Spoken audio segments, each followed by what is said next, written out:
యొక్క పరిశుద్ధ గ్రంథాలు తెరవండి. ముఖ్యంగా మనం సబ్జెక్టు గుర్తుందా? సబ్జెక్టు దేని కొరకు వెళ్తున్నాం? దేని కొరకు? శ్రమ కొరకు మనము ఒక సబ్జెక్టు మీద మనం ముందుకు వెళ్తూ ఉన్నాం. అంటే శ్రమ అనే విషయంలో మనం కొంతమంది భక్తుల జీవితాలను ఇక్కడ మనం పరిశోధన చేసుకుంటూ వెళుతూ ఉన్నాం. శ్రమ ఎవరికి వచ్చింది అనే విషయంలో మనం వింటూ ఉన్నాం. అయితే శ్రమ రెండు విధాలుగా మీకు చూస్తూ ఉన్నారు. మొదటిది శ్రమ ఎవరికి వచ్చిందంటే దేవుని యందు భయభక్తులు కలిగి నీతిగా బ్రతికే వారికి వచ్చింది అని విన్నాము. రెండోది భక్తిహీనులకు కూడా శ్రమ వచ్చింది అని విన్నాము. అయితే భక్తిహీనులకి శ్రమ కలిగింది, దేవుని యందు భయభక్తులు కలిగిన వారికి శ్రమ కలిగింది. కానీ ఏ శ్రమ మనకు మేలు చెప్పండి? భక్తిహీనులుగా ఉండి శ్రమ పడదామా, లేకపోతే భయభక్తులు కలిగి ఉండి శ్రమ పడదామా? ఆమేన్, హల్లెలూయా. అంటే భక్తిహీనులుగా ఉండి శ్రమ పడితే ఒక విధానమైన పరిస్థితి ఉంది. ఏంటో తెలుసా? భక్తిహీనులుగా ఒకవేళ ఉండి మనం శ్రమల పాలయ్యామనుకోండి, ఆ శ్రమ నిన్ను విడిచి ఎప్పటికీ పోదు, ఎప్పటికీ పోదు. అది ప్రతి క్షణము ఏదో ఒక విధముగా నిన్ను బాధిస్తూనే ఉంటుంది, శోధిస్తూనే ఉంటుంది. నీకు విడుదల ఉండదు ఇంకా. ఎందుకంటే వారు భక్తిహీనులు. ఆ భక్తిహీనులకి ఇంకా ఆ శ్రమ నుండి విడుదల లేదు అని స్పష్టంగా వాక్యంలో రాయబడి ఉంది. కానీ భక్తి చేయి వారికి ఏముందయ్యా అంటే దేవుడు మేలు చేస్తాడని ఉంది. ఆ భక్తి నుండి అంటే ఆ శ్రమ నుండి వారికి విడుదల ఉందని ఉంది. ఆమేన్, హల్లెలూయా. అంటే నేను అంటాను, అయ్యా నీతిగా ఉండి ఒకవేళ బ్రతికి ఒకవేళ మనము శ్రమల పాలవుతే దానికి తగిన ప్రతిఫలం మనకు ఉంది. కాబట్టి నీతిగా బ్రతికే శ్రమల పాలవుదాం. హల్లెలూయా. ఆ నీతిగా బ్రతికి శ్రమల పాలవుదాం. నీతిగా బ్రతికే, యథార్థంగా బ్రతికే, దేవుని కొరకు బ్రతికే. అవసరమైతే శ్రమల గుంట నువ్వు ప్రయాణం ఒకవేళ చేస్తే ఆ శ్రమ నుండి నీకు విడుదల ఉంది. ఆమేన్, హల్లెలూయా. అంటే శ్రమ ఎవరికి ఉంది ఇప్పుడు చెప్పండి? అడిగిన వెంటనే చెప్పాలి. మొదట నీతిగా బ్రతికిన వారికి ఉంది, రెండోది భక్తిహీనులకు ఉంది. హల్లెలూయా. ఎవరు భక్తిహీనులు, ఎవరు నీతిమంతులు? భక్తి చేసే వారికి శ్రమ కలిగింది, కానీ ఆ భక్తిని బట్టి ఆ శ్రమ నుండి వారికి విడుదల ఉంది. ఆమేన్, హల్లెలూయా. వారు చేసే ఉపవాసాలు, వారు చేసే ప్రార్థనలు, వారికి ఉన్న దేవుని సన్నిధి అనుభవాలను బట్టి వారికి విడుదల దేవుడు ఇస్తాడని చెప్పరేంటి? హల్లెలూయా. ఎందుకంటే నీవు భక్తిహీనురాలు కావు, భక్తిహీనుడువు కావు అని చెప్పుకోవాలి. భక్తిహీనులకు విడుదల లేదు. భక్తిగా బ్రతికి వారికి మాత్రం దేవుడు ఏమిస్తాడంట? శ్రమ నుండి వారిని తప్పిస్తాడంట. ఆమేన్. కానీ భక్తిహీనులు అనే మాట, భక్తిగా బ్రతికేవారు అనే మాట రెండింటికి తేడా ఉంటుందండి. ఉంటుందా ఉండదా?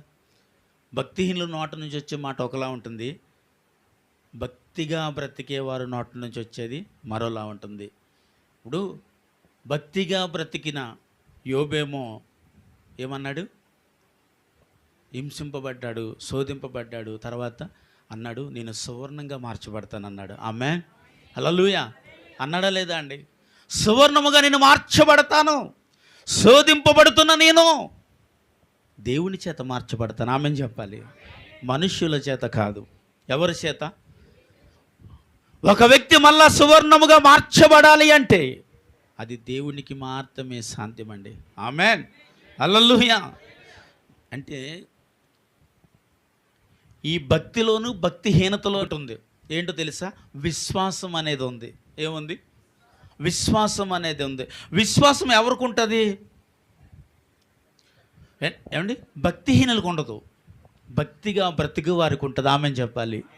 అంటే అలాంటి విశ్వాసము వారికి ఉంటుంది కాబట్టి ఎలాంటి శ్రమలు వచ్చినా వారు తొలగిపోరు. ఆమేన్, హల్లెలూయా. వారికి ఎలాంటి శ్రమ వచ్చినా వారు తొలగిపోరు. ఎందుకంటే వారికి ఏముందో తెలుసా? విశ్వాసం ఉంది. విశ్వాసం అంటే ఏంటండి? నమ్మకం. ఎవరి మీద నమ్మకము? దేవుని మీద నమ్మకం. భక్తిహీనులకి ఎవరి మీద నమ్మకం ఉంటుందో తెలుసా అండి? డబ్బు మీద ఉంటుంది, ఏమండి? బంధువుల మీద ఉంటుంది, స్నేహితుల మీద ఉంటుంది, మనకున్న వెనకాల జనంగాన్ని బలగాన్ని బట్టి ఉంటుంది. ఎవరు వీరంటే భక్తిహీనులు వీరు. వాటిని చూసి వీరు అతిశయపడతారు. కానీ కొన్ని రోజులు బాగున్నట్లుగా ఉంటారు, కానీ తర్వాత ఏమీ ఉండదు వాళ్ళ జీవితాలు. ఎందుకంటే వారు భక్తిహీనులను రాయబడి ఉంటుంది. భక్తి చేయవారు మొదట శోధింపబడిన తర్వాత వారు మళ్ళా సువర్ణంగా చేయబడతారు. ఆమెను చెప్పండి హల్లెలూయా. మరలా వారు సువర్ణముగా చేయబడతారు, అంటే మార్చబడతారు. అద్భుతమైన జీవితాన్ని వారు అనుభవించగలిగిన స్థితి వారికే ఉంది. ఆమెను చెప్పండి హల్లెలూయా. అంటే విశ్వాసం అంటే ఏంటి? ఇప్పుడు విశ్వాసం అంటే ఏంటండి? ఎదురు చూచుటని చెప్పండి. దేని కొరకు? నేను చెప్పాలి. దేవుని కొరకు ఎదురు చూస్తా, డబ్బు కోసం చూస్తూ ఉంటా ఏమండి, ఇంకా ఏదేదో ఆలోచనతో దాని కొరకు ఎదురు చూస్తాం. కానీ దేవుని కొరకు ఎదురు చూసేవారు నిరీక్షణతో బ్రతుకుతారు. ఆమె చెప్పండి. దేనితో బ్రతుకుతారు? నిరీక్షణతో బ్రతుకుతారు. నేను అంటాను, అసలు భక్తి ఎప్పుడు చేయాలి అమ్మా? కష్టం వచ్చినప్పుడు, శ్రమ వచ్చినప్పుడు, నిజంగా అప్పుడే భక్తి చేయాలి. ఎప్పుడు చేయాలి? యోబు గారు భక్తి ఎప్పుడు చేశాడు? యోబు గారు భక్తి ఎప్పుడు చేశాడు? కానీ శ్రమ వచ్చినప్పుడు బాగా చేశాడు. ఇంకా హల్లెలూయా. ఎప్పుడు బాగా చేశాడు చెప్పండి? ఆయనకి బాగా శ్రమ కలిగినప్పుడు ఇంకా బాగా భక్తి చేశాడు. ఇప్పుడు మనకి బాగా శ్రమ వచ్చింది అనుకోండి, భక్తిహీనులం అవుతాం. ప్రార్థనలకు వెళ్ళం, ఉపవాసాలు ఉండం, దేవుడి సన్నిధికి దూరం అయిపోతూ ఉంటాం. ఎందుకో తెలుసా? అది భక్తిహీనత. ఎందుకంటే నాకు కష్టం వచ్చింది, నాకు బాధ వచ్చింది, దేవుడు ఏం చేస్తున్నాడు? దేవుడు చూస్తలేదా? దేవుడు చూడట్లేదా? దేవుడికి కనులు లేవా? నేను చేసిన ప్రార్థన వీటికి ఆయనకి చెవులు లేవా? ఉన్నవే. ఆయనకి చెవులు ఉన్నవి, ఆయనకి కనులు ఉన్నవి. ఆయన చూచుచున్నాడు, ఆయన వినుచున్నాడు నీ ప్రార్థన. కానీ వారు భక్తిహీనులై ఉన్నారు కాబట్టి వారు ఏమంటున్నారంటే, దేవుడు నా ప్రార్థన వినట్లేదు, దేవుడు నాకు మేలు చేస్తలేదు, దేవుడు నన్ను అప్పుల్లోంచి బయటికి తీసుకురావట్లేదు, దేవుడు నన్ను అనారోగ్య పరిస్థితుల నుంచి బయటికి తీసుకురావట్లేదు. ఎందుకంటే దేవుడు అసలు నా ప్రార్థన వినట్లేదు. ఎవరు వీరు? అందరూ చెప్పాలి. మరి చెప్పినంత మాత్రానికి మీరు భక్తిహీనులు ఎందుకు అవుతారు? ఒకవేళ అలా చెప్పితే నేను భక్తిహీనుని అయిపోతానని అనుకోవద్దు. ఎవరు వీరు అన్నప్పుడు భక్తిహీనులు? ఎందుకంటే వీరు ప్రార్థన చేయలేరండి. ఎప్పుడు చేయలేరు? శోధన కలిగినప్పుడు వారు ప్రార్థన చేయలేరు. వారికి బాధ వచ్చినప్పుడు వారు ప్రార్థన చేయలేరు. వారికి శ్రమ వచ్చినప్పుడు వారు ప్రార్థన చేయలేరు. వారు అనుకోని పరిస్థితులు పడిపోయినప్పుడు ఇంకా వారు ప్రార్థన చేయలేరు. నేను అంటాను, ఎందుకు చేయలేరయ్యా అని అడిగితే అది వారి భక్తిహీనత అంటాను. ఇప్పుడు యోబు గారికి శ్రమ వచ్చింది. ఇదే సబ్జెక్ట్ మీద మనం వెళ్తున్నాం. ఎలాంటి శ్రమ వచ్చింది? అసలు ఈ ప్రపంచంలో నాకు అనిపిస్తుంది ఇంత శ్రమ ఎవ్వరూ అనుభవించుండరని. అంత శ్రమ వచ్చింది. ఆ శ్రమ వచ్చినప్పుడు ఆ శ్రమలో నుండి తాను తొలగిపోలేదు. దేనిలోంచి? భక్తిలో నుంచి తొలగిపోలేదు. భక్తిహీనుడు కాలేదు. ఇంకా దేవుడి యందు బాగా భక్తి చేశాడు. ఆమె హల్లెలూయా. ఎంత భక్తి చేశాడంట? శోధింపబడుతున్న నేను మళ్ళీ సువర్ణంగా మార్చబడతానని చేస్తున్నాడు భక్తి. ఆమె హల్లెలూయా. ఏమంటున్నాడు? సువర్ణంగా మారుతానయ్యా. ఇదేంటి? నేను అంటాను, దీనిని విశ్వాసం అంటారు. ఆమె ఏమంటారు? దీన్ని విశ్వాసం అంటారు. విశ్వాసం అంటే ఏంటి? ఇప్పుడు నేను అడిగాను కదా, ఏంటి అండి? విశ్వాసం అంటే దేవుడి మీద ఆనుకొనుట. ఆమె చెప్పండి.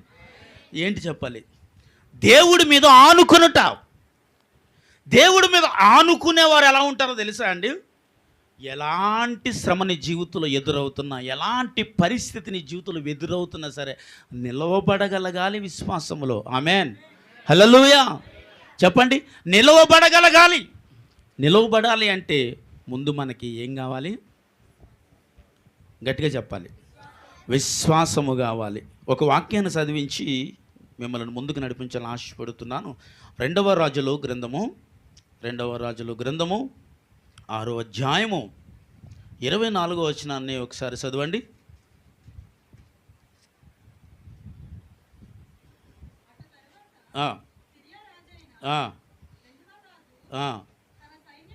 తన సైన్యం అంతటిని సమకూర్చుకొని వచ్చి షమ్రోనుకు ముట్టడి వేసును. స్తోత్రం.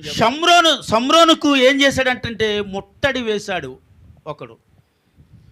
ఇప్పుడు ఆ దేశం అంతటి చుట్టూ ముట్టడి వేయబడింది. ముట్టడి వేయబడటం అంటే ఆ దేశంలో ఉన్న వారికి ఇంకా లోపటికి ఒకడు వెళ్ళటానికి లేదు, లోపటి నుంచి ఒకడు బయటికి రావటానికి లేకుండా ముట్టడి వేశారు ఇక్కడ. ఇప్పుడు ఆ దేశం అంతటిని ముట్టడి వేసేస్తే వారి పరిస్థితి ఎలాగుంటుంది అంటే, వారికి తినటానికి కొంత మట్టుకు ఉన్న ఆహారం అంతటిని తిని వరకు వారు బాగానే ఉంటారు. అవునా కాదా? అర్థమయ్యేటట్టుగా చెప్తాను. మన దగ్గర తినడానికి కొన్ని రోజులు ధనం, కొన్ని రోజులు ఆహారం సమృద్ధిగా ఉందని చెప్పి మనం ఎలా ఉంటాం? దేవుని స్తోత్రం అండి, మరి దేవుడు మమ్మల్ని దీవించాడండి అంటాం. అది అయిపోయిన తర్వాత ఏమంటాం? మరి దేవుడు ఇలా చేశాడండి, దేవుడు మాకు అంటాం. ఇప్పుడు ఈ రెండింటికి తేడా ఏంటి అంటే, ఉన్నప్పుడు తిన్నారు, లేనప్పుడు. ఇప్పుడు ఈ దేశము చుట్టూ ముట్టడి వేయబడింది. ఇప్పుడు ఆ దేశంలో ఉన్న ప్రజలు ఎన్ని రోజులైతే ఆహారం వారి దగ్గర ఉందో అన్ని రోజులు ఆహారం తిన్నారు వారు. ఈ రాజు ఈ ముట్టడి వేసినాడు చాలా జ్ఞానంతో వేశాడు. ఎలాంటి జ్ఞానం అంటే, ఆ చుట్టూ ఆ ప్రజలను కాపు పెట్టి ఎవడు బయటికి రాకూడదు, ఎవడు లోపలికి వెళ్ళకూడదు. అంటే ఆహారం అయిపోయినాక ఎవడు వచ్చి లోపలికి వెళ్ళటానికి లేదు. ఇంకా ఈ చుట్టూ వేయబడిన వాడు మాత్రం ప్రతిరోజు ఆహారాన్ని సమృద్ధిగా తింటున్నాడు, కానీ లోపలి నుంచి ఎవడికి రావడానికి బయటికి ఆధారం లేకుండా అక్కడ పెట్టాడు. కాబట్టి కొన్ని రోజులు అయింది, ఆహారం అయిపోయింది, తినడానికి ఏ ఆధారం లేదు ఇంకా. ఇప్పుడు ఆహారము లేనప్పుడు వాడు బలహీనుడు అవుతాడు. కాబట్టి శత్రువుకి ఈజీగా ఉంటుందా, ఉండదా? ఇప్పుడు బలంగా ఉన్నప్పుడు శత్రువు కొట్టగలడా అండి? బలహీనంగా ఉన్నప్పుడు కొట్టగలడా? బలహీనంగా ఉన్నప్పుడు కొడతాడు, బలంగా ఉందని చెప్పి వాడు కొట్టలేడు కదా. కాబట్టి ఇప్పుడు ఆ దేశము చుట్టూ ముట్టడి వేశాడు, వారికి తినుటకు ఆహారం లేదు, అయిపోయింది. ఎంత భయంకరమైన పరిస్థితి అంటే, అక్కడ ఆ రాజు ఆ దేశంలో ప్రయాణం చేస్తూ వెళుతూ ఉంటే ఇద్దరు తల్లులు దెబ్బలాడుకుంటున్నారు అక్కడ. ఏమన్నా తెలుసా? అయ్యా, మాకు తినటానికి ఇంక ఈరోజు తాను బిడ్డే మాకు ఆహారము, కానీ అది ఇవ్వనంటుంది. మాకు న్యాయం చేయి. ఏం న్యాయం చేయను? పడమరటి తూర్పు, పడమర, ఉత్తర, దక్షిణం నుండి ఏ వైపు నుండి మీకు సహాయం రాదు, యెహోవా యొద్ద నుండి కానీ. ఆమేన్ చెప్పాలి మీరు. హల్లెలూయా. ఆయన యొద్ద నుండి మీకు సహాయం వస్తుంది, కానీ ఏ వైపు నుంచి సహాయం చేసేవాడు ఎవడు లేడు. రాజు కూడా ఏమి చేయలేకపోతున్నాడు. ఎందుకంటే ఇంక తినటానికి వారికి ఆహారమే కరువైపోయిన పరిస్థితి, భయంకరమైన దీనస్థితి అక్కడ కలుగుతూ ఉంది. బలహీనులు అయిపోయారు పూర్తిగా. బలహీనులు అయిపోతేనే శత్రువు మన మీద దాడి చేయగలడు. హల్లెలూయా చెప్పండి. బలహీనముగా ఉన్నప్పుడు శత్రువు మన మీద దాడి చేయగలడు. ఇప్పుడు ఆ దేశంలో ఉన్న ప్రవర్తలు కానీ ఎవరు ఏమీ చేయలేకపోతున్నారు, ఎవరు బయటికి వెళ్ళలేకపోతున్నారు, ఎవరు లోపలికి రాలేకపోతున్నారు. తినటానికి ఆహారం లేని దరిద్రపు స్థితి వారి జీవితంలో వచ్చేసింది. ఇప్పుడు వీరందరూ ఏం చేస్తున్నారు? ఇలాంటి పరిస్థితి మన ఏలూరులో వస్తే ఏం చేస్తాం? ఏలూరు దాటి బయటికి ఎవడు వెళ్ళకూడదు, ఏలూరు లోపల ఎవరికి రాకూడదు అన్నాడు అనుకోండి, ఎన్ని రోజులు మనం బ్రతకగలం? మన దగ్గర ఉన్నంత మట్టుకు తింటాం. డబ్బు ఉన్న డబ్బు తినలేం కదా. ఎందుకంటే లోపలికి ఇంకా కూరగాయలు రావు, రైస్ రావు, ఇంకేమీ రావు తినటానికి నీకు. అప్పుడు ఎన్ని రోజులు మనం బ్రతకగలం? కొన్ని రోజులు మాత్రం మనం బ్రతకగలం. ఇక్కడ ఎంత ఆహారం మనకు సమకూర్చబడిందో అంతటినే తిని అప్పుడు వరకు మనం బ్రతకగలం, తర్వాత చచ్చిపోతాం.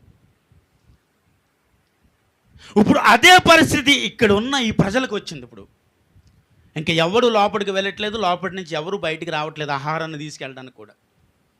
ఇప్పుడు అలాంటి పరిస్థితుల్లో ఆ దేశపు ప్రజలు ఏం చేయాలి? ఇప్పుడు అలాంటి పరిస్థితి నీ కుటుంబంలో వస్తే మీరేం చేస్తారు? ప్రార్థన చేస్తారా? శుభ్రంగా పడుకుంటారా? ఉన్నన్నాళ్ళు తింటామండి, లేకపోతే ఇంకా సత్తామండి, ఏముంది దీనిదేముంది, దేవుడు ఇలా చేసాడు అనుకుంటానంటారా? నిజం చెప్పాలండి. ఏమండి?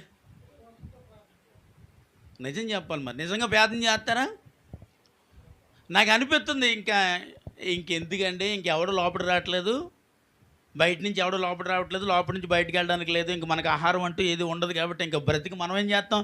ఇంక చచ్చిపోవటమే. ఇంక ఇలాంటిప్పుడు ప్రార్థన ఎందుకు? ఇవి కూడా కోల్పోతారు. ఇప్పుడు ఆ దేశపు ప్రజలు వారు ప్రార్థన చేస్తుండగా ఇప్పుడు ఆ దేశంలో ఒక్కడు కూడా లేచి నిలబడలే. ఆ రాజుని ఎదుర్కొన్నట్టుకి ఎవడు బలమును చూపలే. అధికారం ఉన్నవాడు కూడా, రాజు కూడా లేచి వెళ్ళలేకపోయాడు, ఎవడు వెళ్ళలేకపోయాడు. ఆ దేశంలో ఉన్న 4 కుష్ఠరోగులు లేచారంట. స్తోత్రం చెప్పాలి. హల్లెలూయా. అంటే నేను అంటాను, వారు శరీరపరంగా వారు కుష్ఠరోగులేమో కానీ ఆత్మపరంగా వారు బలవంతులే. స్తోత్రం చెప్పాలి ఇప్పుడు. హల్లెలూయా. వారు ఆత్మపరంగా వారు బలవంతులే. వారు శరీరపరంగా మాత్రమే కుష్ఠరోగులు అంతే, వారు బలహీనులు అంతే. వారు 4 లేచి, ఇంక ఇక్కడ ఉన్న సత్తం, అక్కడికి వెళ్ళిన సత్తం, అక్కడికి వెళ్ళకపోయినా ఇక్కడ కూర్చున్నా మనం చేస్తాం, అక్కడికి వెళ్తే రాజు చేతిలో వాడి చేతిలోనే సత్తం. ఇంక ఇక్కడ ఉండే బదులు ఇంకేం చేయాలి? వెళ్ళి ఆడి చేతిలో చచ్చిపోదాం. ఇలాంటి విశ్వాసం ఎంతమందికి ఉంటుంది చెప్పాలి. చేస్తే భక్తి చేద్దామండి, లేకపోతే చచ్చిపోదాం అన్న తీర్మానంతో ఉన్నారు ఇలా 4.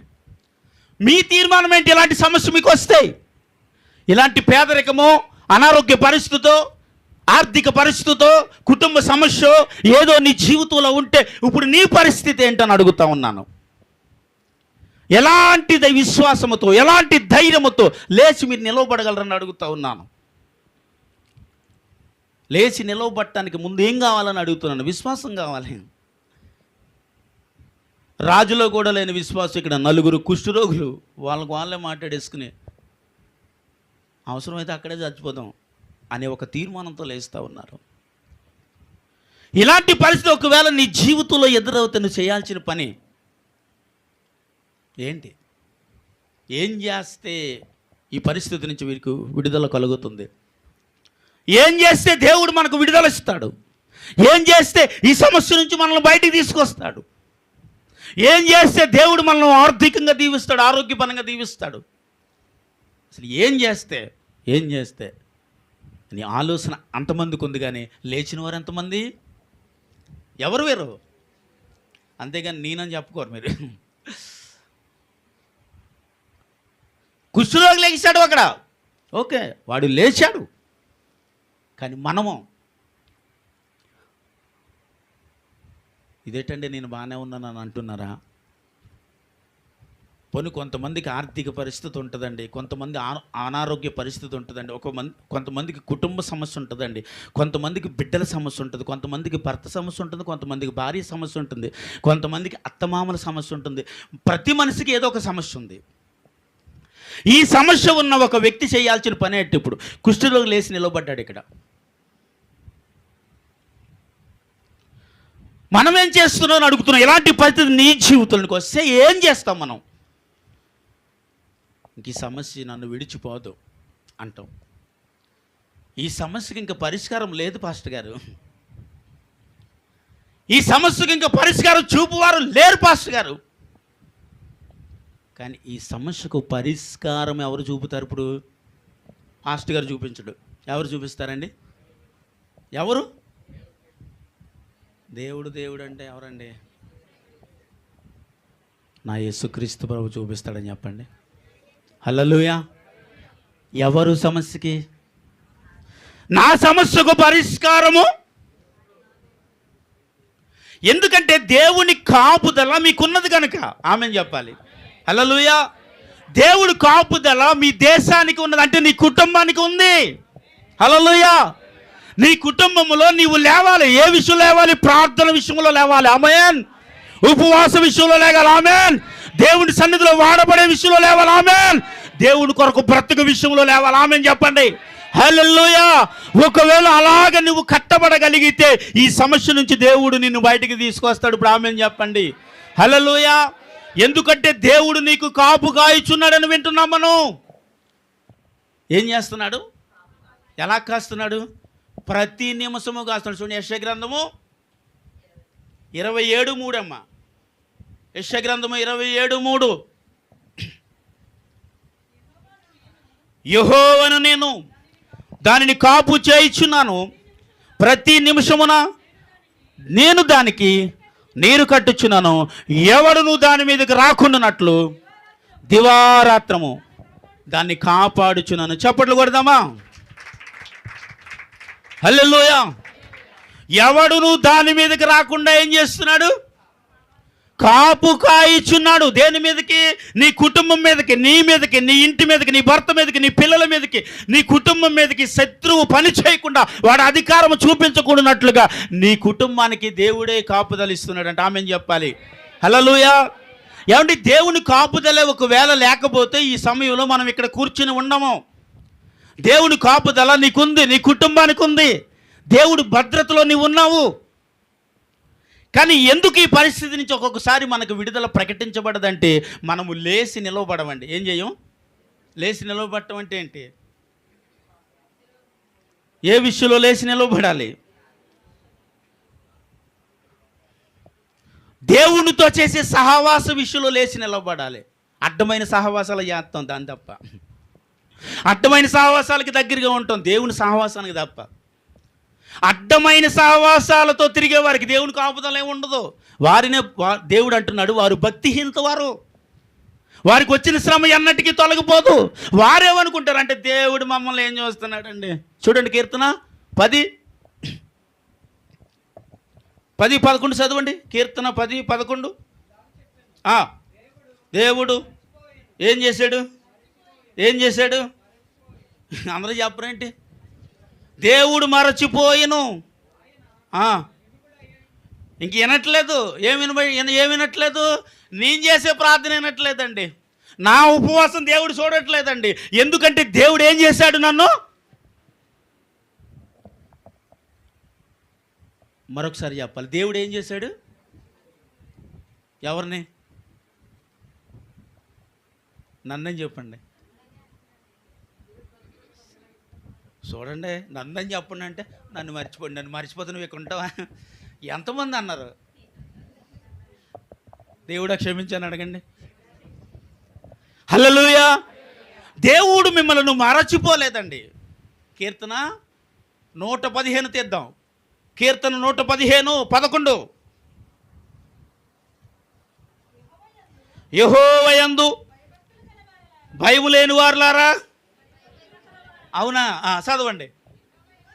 యెహోవాయందు నమ్మిక ఉంచుడి, ఆయన వారికి సహాయము, వాడికి కేడము. యెహోవా మమ్మను చప్పట్లు కొట్టేసే నామని మహింపరచాలి. ఏం చేయలేదమ్మా? ఎవరిని? మరి ఇప్పుడే నన్ను మర్చిపోయి గుండ్లు బాధేసుకున్నారే. దేవుడు ఏం చేయలేదు మనలను? మరిచిపోతే ఇక్కడికి వచ్చాం. అవునా కాదా? దేవుడు మిమ్మల్ని మరిచిపోయాడు అనుకో, ఈ ఆదివారం మిమ్మల్ని చర్చికి తీసుకొచ్చేవాడా? దేవుడు సన్నిధికి నువ్వు దూరం అయితే చూస్తూ ఆయన ఉండడు. ఉపవాసానికి దూరం అయితే చూస్తూ ఉండడు. దేవుని సహవాసానికి నువ్వు దూరం అయిపోతూ చూస్తూ ఉండడు. ఎందుకని? మరచిపోలేదు కాబట్టి. అసలు ఎవరిని మర్చిపోలేదంటే యెహోవా యందు భయము. ఈ మాట కొద్దిగా చెప్పరా? యెహోవా యందు భయభక్తులు కలిగి ఉన్నవారిని దేవుడు మర్చిపోలేదు. అది భక్తికి భక్తిహీనతకి తేడా. ఆయన యందు భయభక్తులతో ఉన్నవారిని దేవుడు ఏం చేయలే? భయము లేనివారు అంటున్న మాట ఏంటో తెలుసా? దేవుడు మమ్మల్ని మర్చిపోయాడండి. దేవుడు మాకేమి ఇచ్చాడండి? దేవుడు మాకేం పెట్టాడండి? దేవుడు ఏదైనా వచ్చింటే మేము ఎందుకంటే ఎలాగుంటాం? దేవుడు ఏవి ఇవ్వక ఎలాగున్నామండి. ఎందుకమ్మా అని అడిగామనుకోండి, దేవుడు మమ్మల్ని ఏం చేశాడండి? ఈ మాట చెప్పినంత మాత్రం దేవుడు మేము మర్చిపోతాడు కాదు, చెప్పరేమి. దేవుడు మమ్మల్ని ఏం చేశాడు? మరచిపోయాడండి. ఎవరు వీరు? చెప్పాలి. ఎవరు వీరు? నిజమేనా? భక్తిహీనులేనా? చూడండి కీర్తన 14:1 చదవండి.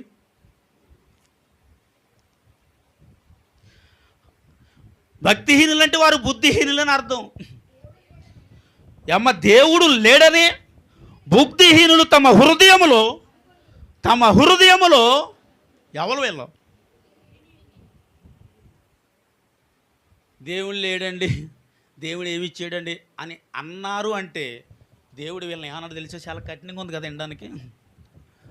అంటే ఎప్పుడన్నా ఒకవేళ ఇక్కడ కూర్చున్నా మీరు కూడా అని ఉంటారు కదా, దేవుడు ఏమి ఇచ్చాడండి, ఏం చేశాడండి, దేవుడు ఏం పెట్టాడని మనం అప్పుడప్పుడు అని ఉంటాం కదా. అనలేదంటారా? ఒప్పుకోరలే. దేవునికి స్తోత్రం. హల్లెలూయా. దేవుడు ఏమి ఇచ్చాడు, ఏం పెట్టాడని మనం ఎప్పుడు అనుండరు పాపం. మీరు అందుకే ఏం మాట్లాడతలేదు, మీరు మంచోళ్ళు. దేవునికి స్తోత్రం.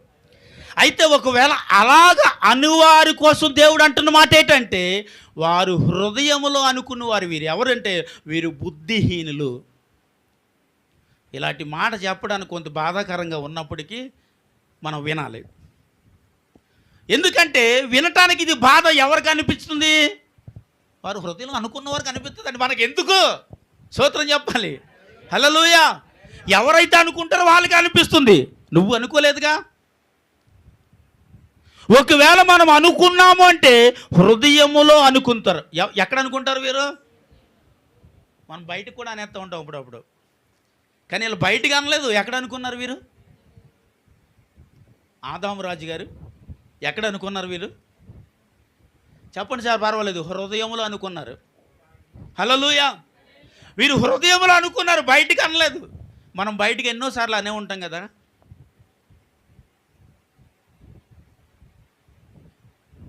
ప్రతి ఒక్కరు నా వైపు చూస్తూ అవుతున్నారు. ఇటు బాగాలేదేంటి, గడ్డం తీస్తాగా.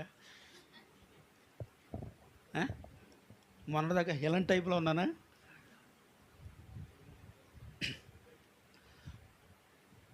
ఎందుకంటే బయటికి వారు అనుకోలేదంట. వారు హృదయంలో అనుకుంటున్నారు. ఏమని? దేవుడు మమ్మల్ని మర్చిపోయాడు. దేవుడు అంటే హృదయంలో అనుకోవడం అంటే వాళ్ళ ఇంట్లో ఉన్నప్పుడు గిన్నె గడిగితే అనుకుంటారు దేవుడు నన్ను మర్చిపోయాడు. ఎలా అనుకుంటారు అంటే ఏదో పని చేస్తాను, దేవుడు నన్ను మర్చిపోయాడు, అందుకే నాకు ఈ కష్టం. అంటే నువ్వు ఏ పని చేస్తున్నావు ఆ పని చేసుకుంటూ హృదయంలో అనుకుంటున్నావు అంటే దేవుడు నన్ను మర్చిపోయాడు, దేవుడు నన్ను మర్చిపోయాడు, దేవుడు నన్ను మర్చిపోయాడు. అలా అనుకోవద్దు. దేవుడు నిన్ను మర్చిపోయాడు అని అనుకున్నామంటే దేవుడు నిన్ను అంటున్నాడు బుద్ధిహీనతది. ఏమనకూడదు? దేవుడు నన్ను మరచిపోయాడని ఎప్పుడు అనకూడదు. దీనికి సెక్షన్ పాయింట్ ఉంది. మరి ఎప్పుడు అనకూడదు, అది లెక్క. స్తోత్రం చెప్పాలి. హల్లెలూయా. అన్నీ కలిగి ఉన్నప్పుడు కాదు. ఆదాము గారు మీ ఎదుట అన్నీ కలిపి ప్లేటో పెట్టినప్పుడు అనకూడదు మా ఆవిడ మంచిదని. పెట్టలేనప్పుడు కూడా. హల్లెలూయా. రోజు చక్క 4 రకాల కూరలు ఉండేట్టున్నాళ్ళు ఏమంటారు? అయ్యి బాబా మీ ఆవిడ ఎంత బాగా చూసుకుంటుంది అనుకుంటున్నారు. నేను తినకపోతే తిందండి, మధ్యాహ్నం 4 అలాగే కూర్చొని ఉంటుందండి, నేనంటే అంత ప్రేమ అండి. ఒక్క పూట కూర ఉండకపోతే ఏమంటాం మనం? బుద్ధి ఉందా లేదా? ఏ వేసి తింటాను అనుకున్నా, ఏం తింటాను అనుకున్నా, ఎలా తింటాను అనుకున్నా, ఎలా ఉంటాను అనుకుంటున్నా. రోజు 4 రకాల కూరలు వేసి పెట్టింది కదండి. ఒకరోజు పెరుగో పచ్చడి వేసి తింటే ఏమైంది? అస్సలు అంటే ఇలాంటి అప్పుడు మనకి ఏం కావాలంటే ఏం కావాలి? ఇటు సైడ్ చెప్పాలి. ఏం కావాలి మనకి? ఐక్యత కావాలి ముందు. స్తోత్రం చెప్పండి. హల్లెలూయా. అంటే ఏమీ లేనప్పుడు కూడా మీరు ఏమని పొగడాలి అంటే ఉన్నప్పుడు పెట్టావు కదా అనే మనసు ఇక్కడ కూర్చున్న వారికి ఉండునుగాక. ఆమేన్. హల్లెలూయా. అంటే ఇప్పుడు నేను అంటాను ఇలాంటి భయంకరమైన ఇది భయంకరమైన పరిస్థితి కాదు. ఒక పూట తిండి కూర లేకపోతే భయంకరమైన పరిస్థితి కాదండి. భయంకరమైన పరిస్థితి ఎప్పుడు వస్తుందో ఒక వ్యక్తి జీవితంలో అంటే అనారోగ్య పాలైపోయినప్పుడు, మంచం పట్టేసినప్పుడు, లేవలేనప్పుడు, ఎవరో శత్రువుని మీద దాడి చేసేసినప్పుడు, ఆర్థికంగా నలిగిపోయినప్పుడు, సమస్యలు నిన్ను చుట్టుముట్టేసినప్పుడు అప్పుడు అనిపిస్తుంది మనకి. అప్పుడు అనిపిస్తుంది. అప్పుడే అనిపించకూడదు. ఏ మాట? దేవుడు నన్ను మరచిపోయాడు అని అనకూడని సమయం అదే. దేవుడు నిన్ను మరచిపోయాడు. తన భార్య యోబుతో అంటుంది, నిన్ను మరచిపోయాడు కాబట్టి దరిద్రునికి పట్టింది. దేవుడు నిన్ను మరచిపోయాడు కాబట్టి ఉన్నాయన్ని కోల్పోయావు. దేవుడు నిన్ను మరచిపోయాడు కాబట్టి ఈ దీన దరిద్రత నీకు వచ్చింది. భర్తతో మాట్లాడుతుంది ఇక్కడ. ఆ భర్త ఏమన్నాళ్ళు ఇప్పుడు? అవును కరెక్టే. ఒకప్పుడు దేవుడు ఎంత బాగా చూసేవాడు తెలుసా అండి. చిన్న ప్రార్థన చేస్తే ఏదడిగితే అది ఇచ్చేసేవాడు. ఇప్పుడు రోజుల తరబడి ఉపవాసం ఉండి కన్నీళ్ళు విడిచి ప్రార్థన చేస్తున్నా ఏం జరగట్లేదు. ఉపవాసాలు ఉండి దేవుడి సన్నిధిలో ఎంత ఏడుతున్నా అనుకున్న ప్రార్థన నెరవేర్చబడతలేదండి బాబు. కాబట్టి దేవుడు నన్ను ఏం చేశాడు ఇప్పుడు? చెప్పరు మీరు. హల్లెలూయా. దేవుడు నన్ను ఇలాంటి భయంకరమైన పరిస్థితి వచ్చినప్పుడు మీరు ఏమన్నా తెలుసా? దేవుడు నన్ను మర్చిపోలేదు. ఆమె. ఎందుకంటే ఇలాంటి భయంకరమైన పరిస్థితుల్లో ఇంకా నువ్వు ప్రాణాలతో మిగిలి ఉన్నావు. ఆమె. హల్లెలూయా. ఎందుకంటే యోబుతో సాతాను సవాల్ చేసాడు, ప్రాణాన్ని ముట్టొద్దని అన్నాడా లేదా దేవుడు? అంటే దానికి అర్థం ఏంటి? ఇప్పుడు దేవుడు నిన్ను మర్చిపోయి అన్నాడా, మర్చిపోకుండానే ప్రాణం ఉండేరా అని అడిగాడా? దేవుడు నిన్ను మరచిపోలేదు కాబట్టి ప్రాణాలతో ఉంచాడు. ఎందుకంటే ప్రాణాలతో ఉంటే ఉపయోగం ఏముంది? అన్ని కోల్పోయిన తర్వాత ఏమీ లేకుండా ఈ దరిద్రం బతుకో. ఏమీ లేనప్పుడు ప్రాణాలు ఏం చేసుకుంటామండి? తినడానికి తిండి లేదు, ఆరోగ్యం లేదు, సరిగ్గా బ్రతకడానికి ఏమీ లేదు, ఇల్లు లేదు, బండి లేదు, కారు లేదు, బైక్ లేదు, ఏమీ లేదు. ఎందుకు ఈ దరిద్రం బతుకో? దేవుడు మమ్మల్ని మర్చిపోయాడు. ఏమీ లేనప్పుడు దేవుడు నన్ను మరచిపోలేదని చెప్పండి మీరు. ఆమేన్, హల్లెలూయా. అన్నీ ఉన్నప్పుడు చెప్పడం కాదు, ఏమీ లేనప్పుడే చెప్పాలి. ఏమని? దేవుడు నన్ను మరచిపోలేదు. ఆమేన్, హల్లెలూయా. దేవుడు నన్ను ఏం చేయలేదండి? మర్చిపోయాడా, మర్చిపోలేదా? మర్చిపోయి ఉంటే ఇప్పుడు దేవుడు మనల్ని మర్చిపోలేదు. మీరు ఎలా చెప్పగలరు దేవుడు నన్ను మర్చిపోలేదని? ఎస్, దేవుడు నిన్ను మరచిపోలేదని ఎలా చెప్పగలనంటే, ఒకవేళ ఎలాంటి భయంకరమైన పరిస్థితి నా దేవుని సన్నిధిలో ఉండి ఇంకా దేవుడు గొప్పోడు అని ఆరాధించే హృదయం నీకు ఉంది చూసావు, నేను అంటానా, ఆ హృదయమున దేవుడు నిన్ను కోరుకుంటున్నాడు. ఆమె చెప్పాలి, ఎరిగి నలిగిన హృదయం ఆయనకి. ఆమె చెప్పండి, హల్లెలూయా. బాగా ఇరిగిపోయింది. ఇంకా అలా ఇరిగిపోని హృదయం దేవుడికి ఇష్టమంట. ఎప్పుడు ఇరిగిపోద్ది అంటే ఏమీ లేనప్పుడు అండి. ఏమీ లేనప్పుడు ఇరిగిపోద్ది మనిషికి దేవుడి మీద. ఏమీ లేని పరిస్థితి వచ్చినప్పుడు ఇరిగిపోతుంది మనకి. అబ్బాయి దేవుడు నన్ను అన్యాయం చేశాడండి, నన్ను మోసం చేశాడండి, ఎంతో భక్తి చేశాడండి, ఎంతో ప్రార్థన చేశాను, ఎన్నో ఉపవాసాలు చేశాను, నాకు ఏ ఉపయోగము లేదండి. ఏమి లేదు.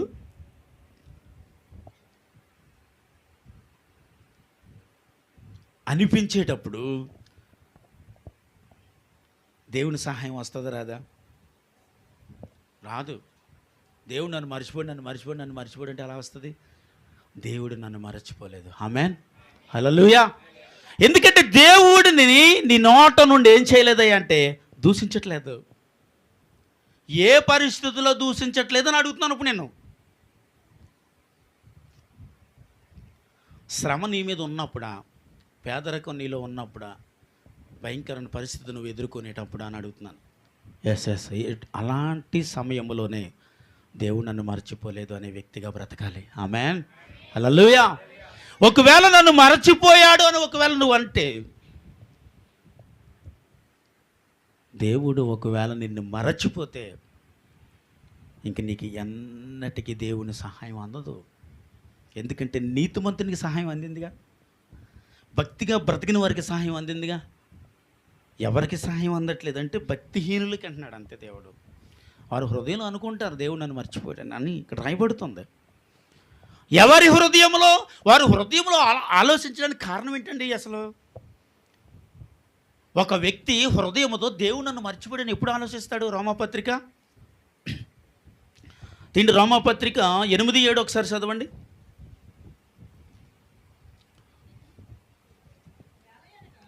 ఏలయనగా శరీరానుసారమైన మనసు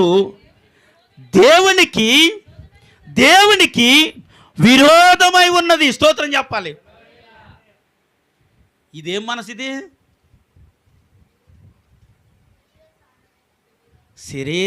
శరీరానుసారమైన మనసు.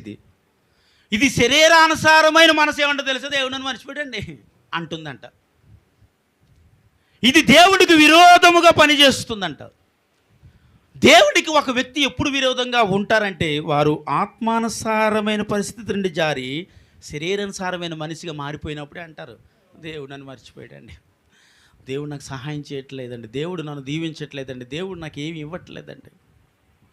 వీరు ఎవరయ్యా అంటే, వీరు శరీరానుసారమైన మనుషులు. వేరు అంటే శరీరానికి సహకరిస్తారు, ఆత్మకు సహకరించరు. వీరు ఆత్మకు సహకరించేవారు దేవుడు నన్ను విడిచిపెట్టలేదు. ఆమె చెప్పాలి, హల్లెలూయా చెప్పాలి. యెహోవా మమ్మల్ని ఏం చేయలేదు? మరచిపోలేదు అంటున్నారు. ఆమెన్, హల్లెలూయా. దేవుడు మరచిపోలేదు. నేను అంటాను, ఇది ఆత్మ సంబంధమైన మనస్సు. అంటే మనిషికి ఇప్పుడు 2 పని చేస్తున్నాయి మనసులో. ఒకటి శరీరానుసారమైనది, రెండోది ఆత్మానుసారమైన మనస్సు. దేవుడికి ఇష్టమైంది అంటే ఇప్పుడు శరీరానుసారమైందా, ఆత్మానుసారమైందా? ఎందుకు దేవుడు ఆత్మానుసారమైన దాన్ని ఇష్టపడతాడు? ఎందుకు శరీరానుసారమైన దేవుడు ఇష్టపడ్డు?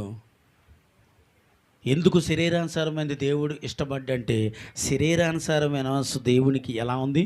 విరోధముగా ఉంది. దేవునికి లోబడుతుంది. దేవుడు అంటే భయం ఉండదు దానికి. ఎందుకంటే అది శరీరానికే సహకరిస్తుంది. ఎలా ఉండాలని? చక్కగా ఉండాలి, మంచి బట్టలు కట్టుకోవాలి, మంచి ఫుడ్ తినాలి, మంచి కారులో తిరగాలి, మంచి ఇల్లు కట్టుకోవాలి. ఇంక దీనికి అన్నీ కూడా దీనికి శరీర సంబంధమైన కోరికలన్నీ ఉంటాయి. దీనికి శరీర సంబంధమైన కోరికలన్నీ ఏం చేస్తాయంటే మంచిగా ఉండాలి, మంచిగా ఉండాలి, మంచిగా ఉండాలి, అంతే. ఇది ఆత్మ సంబంధమైన ఎదగాలన్న రాదు దీనికి ఎప్పుడు. ఎందుకంటే ఇది ఆత్మ సంబంధమైనది కాదు, ఇది శరీర సంబంధమైనది. అయితే ఇది దేవుడికి ఎలా ఉందంటే విరోధముగా ఉంది. ఇది అంటే దేవుడికి ఇవన్నీ ఇష్టం కాదా అండి? ఇవ్వటం ఇవన్నీ నీకు ఇవ్వాలన్నదే దేవుడి ఉద్దేశం. ఆమేన్, హల్లెలూయా.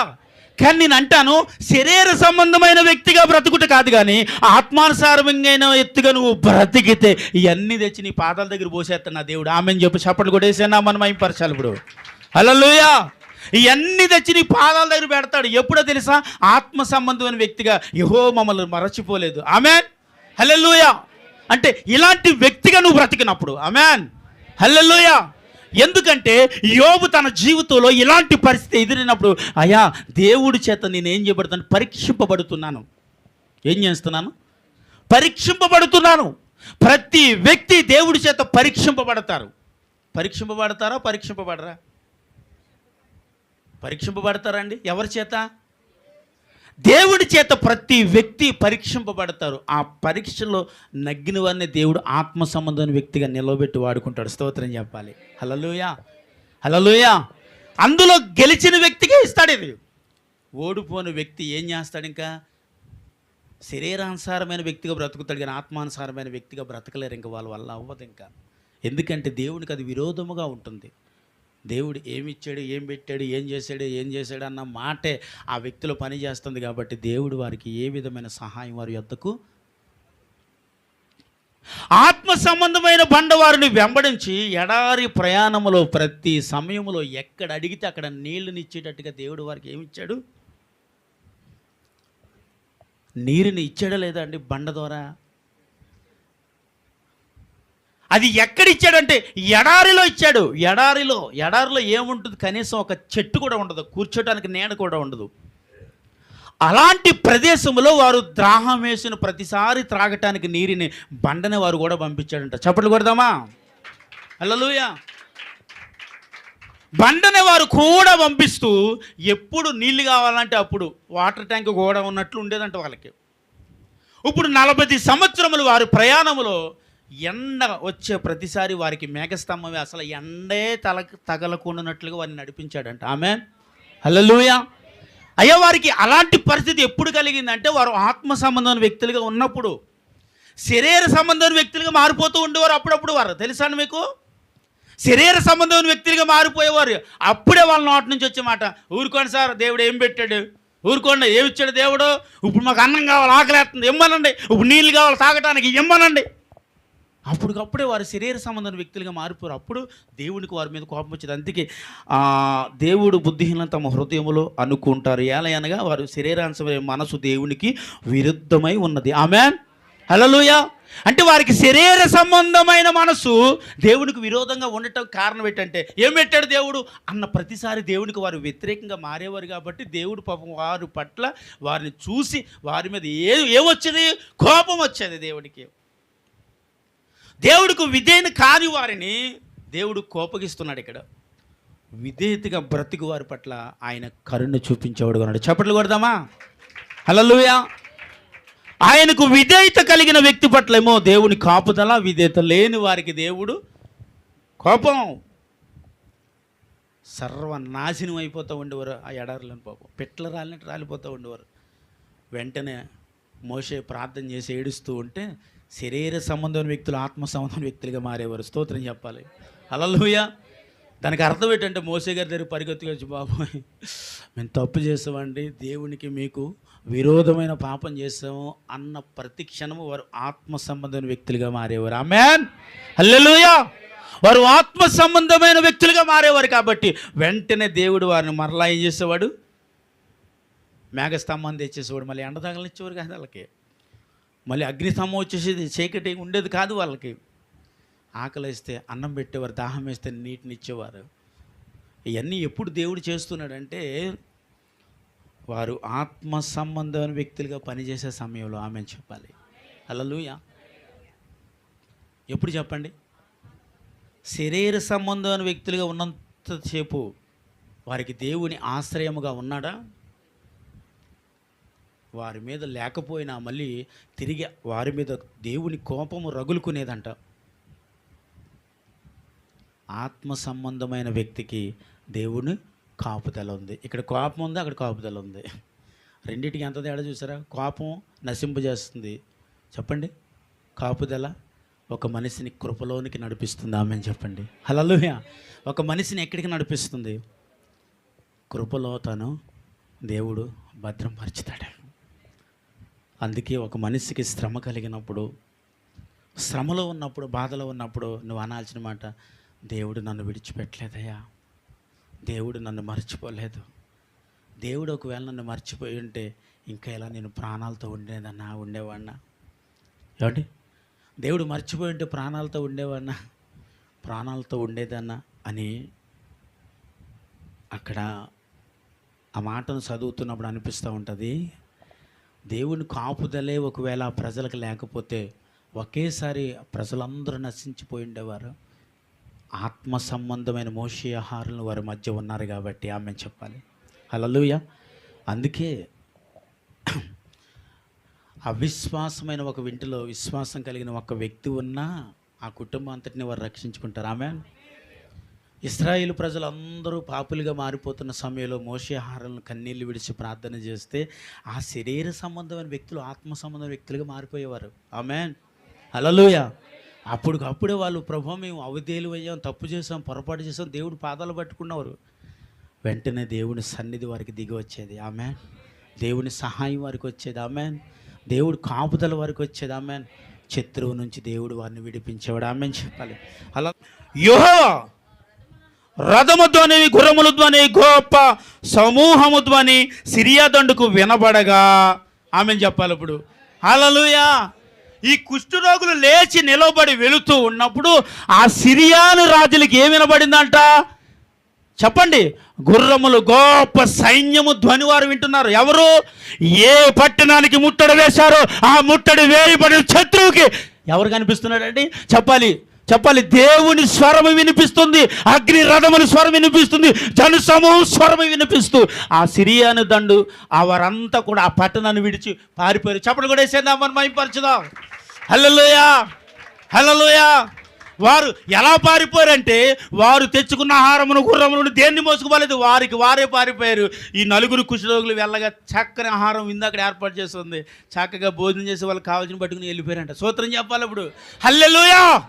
ఎందుకయ్యా అని అడిగితే నేను అంటున్నాను, వారు లేచి నిలవబడ్డారు కాబట్టి వారు దేవుని వారికి విజయాన్ని ఇచ్చాడు, సమృద్ధిగా తినట్టుగా ఆహారమును ఇచ్చాడు, వారికి కావలసిన ధనమును దేవుడు వారికి సమకూర్చాడు. మరొకసారి చప్పట్లు కొట్టేసాను నా మనం ఏం. ఒకవేళ నీవు ఇలాంటి భయంకర పరిస్థితులు నువ్వు ఉంటే, సత్య ఇక్కడ ఎందుకు సావడం, చచ్చేది దేవుడు సన్నిధిలోనే చేస్తాను, ఈ పరిస్థితుల్లోనే చేస్తాను, దేవుడు కొరకే సత్తానని ఒకవేళ లేచి నువ్వు నిలవబడితే దేవుడు నీకు ఇచ్చే ఆశీర్వాదం ఎలాగుంటుందో తెలుసా అండి? వారికి కావాల్సినంత తినటమే కాదు, కావాల్సినంత మోసుకుని వెళ్ళేటట్టుగా దేవుడు వారిని ఆశీర్వదించారు. మరొకసారి చప్పట్లు కొట్టాలి. దేవుడు వారిని అలాగా ఆశీర్వదించడానికి కారణం ఏంటండి? వారు లేచారు. ఏమని? చచ్చిపోతే అక్కడే చచ్చిపోతాం, ఇక్కడ కూర్చున్న సత్తం. ఎందుకంటే ఆహారం లేక ఇంకెందుకు బతుకుతాం? ఇలా ఉన్న సత్తం, ఈ భక్తిహీనతలో బ్రతికిన సత్తం, ఈ దరిద్రపు జీవితం జీవించిన సత్తం, ఆ సత్యదేదో దేవుడితో సత్తం, ఆ సత్యదేదో ఉపవాసంలో చేద్దాం, ఆ సత్యదేదో దేవుడితో సహవాసంలో చచ్చిపోతాం. లేచి ఒకవేళ నువ్వు నిలబడితే దేవుడిని నీ పూట దీవిస్తాడు. ఆమేన్ చెప్పాలి. హల్లెలూయా. నీ భక్తి జీవితాన్ని విడిచి ప్రభు కొరకు ఒకవేళ లేచి నువ్వు నిలబడితే దేవుడు ఇప్పుడు నిన్ను దీవించబోతున్నాడు. లేచి నిలబడాలి. హల్లెలూయా. లేచి నిలబడదాం అందరం కూడా. హల్లెలూయా. లేచి నిలబడదాం. దేవుడి పూట మిమ్మల్ని దీవించబోతా ఉన్నాడు. ఆర్థికంగా, వస్త్రపరంగా, ఆహారపరంగా, ఏ విషయంలో ఆరోగ్యపరంగా నలిగిపోతున్నావా, దేవుడు నిన్ను దీవించబోతున్నాడు. కానీ నువ్వు చేయాల్సింది ఏంటో తెలుసా? ఆ కుష్ఠరోగి లేచి నిలబడ్డారంట అక్కడ. అయ్యా, సత్య బదులు ఆకలితో ఇక్కడ సత్య బదులు నీ సన్నిధిలోనే సత్తాను ప్రభా, నీ కొరకు బ్రతికి సత్తాను ప్రభా, మీ సేవకులతో సహవాసం చేసి సత్తాను ప్రభా అని లేచి నువ్వు నిలబడితే దేవుడు నిన్ను ఆశీర్వదించబోతున్నాడు. హల్లెలూయా, హల్లెలూయా, గ్లోరీ, థ్యాంక్ యూ లార్డ్, హల్లెలూయా. పరిశుద్ధాత్మ దేవుడిని మన మధ్యకి ఆహ్వానిద్దాం. పరిశుద్ధాత్మ దేవుడిని మన మధ్యకి ఆహ్వానిద్దాం. నీవు చేసిన మేలకు, నీవు చూపిన కృపలకు, చెప్దాం. నీవు చేసిన మేలకు, నీవు చూపిన కృపలకు వందనం యేసయ్యా. చెప్పాలి, వందనం యేసయ్యా, వందనం యేసయ్యా. చెప్దాం మరొకసారి, వందనం యేసయ్యా, వందనం యేసయ్యా, వందనం యేసయ్యా, వందనం యేసయ్యా. నీవు చేసిన మేలకు, నీవు చూపిన కృపలకు, నీవు చేసిన మేలకు, నీవు చూపిన కృపలకు ఏ పాటి వాడనను నేను, నన్నెంతగానో ప్రేమించావు, అంచులంచులుగా హెచ్చించి దీవించావు. ఏ పాటి వాడనను, చెప్పాలి, నన్నెంతగానో ప్రేమించావు, అంచులంచులుగా నన్నెంతగానో దీవించావు. వందనం యేసయ్యా, వందనం యేసయ్యా, వందనం యేసయ్యా, వందనం యేసయ్యా, వందనం యేసయ్యా. గ్లోరీ, యేసయ్యా, వందనం యేసయ్యా, వందనం యేసయ్యా. నీవు చేసిన మేలకు, అందరూ కలిసి చెప్తామా? చూపిన కృపలకు, నీవు చేసిన మేలకు, నీవు చూపిన కృపలకు బలహీనులమైన మమ్ము నీవెంతగానో బలపరచావు. క్రీస్తు మహిమైశ్వర్యములో ప్రతి అవసరమును తీర్చావు. బలహీనులమైన మమ్ము, చెప్పాలి, నీవెంతగానో బలపరచావు. క్రీస్తు మహిమైశ్వర్యములో ప్రతి అవసరమును తీర్చావు. వందనం యేసయ్యా. చెప్తామండి, వందనం యేసయ్యా, వందనం యేసయ్యా. అందరూ అదే మాట చెప్తాం. వందనం యేసయ్యా, వందనం యేసయ్యా. గ్లోరీ, వందనం యేసయ్యా, వందనం యేసయ్యా, వందనం యేసయ్యా, వందనం యేసయ్యా. అందరూ హృదయపూర్వకంగా చెప్తాం. వందనం యేసయ్యా, వందనం యేసయ్యా, వందనం యేసయ్యా. గ్లోరీ, వందనం యేసయ్యా, వందనం యేసయ్యా, వందనం యేసయ్యా, వందనం యేసయ్యా, వందనం యేసయ్యా, వందనం యేసయ్యా, వందనం యేసయ్యా. బిగ్గరగా చప్పట్లు కొడతాం. అందరూ బిగ్గరగా చప్పట్లు కొట్టాలి. గ్లోరీ, హల్లెలూయా, హల్లెలూయా. బిగ్గరగా. ఓ గ్లోరీ గ్లోరీ హల్లెలూయా. పరిశుద్ధాత్మ దేవా నీకు స్తోత్రములు నాయనా.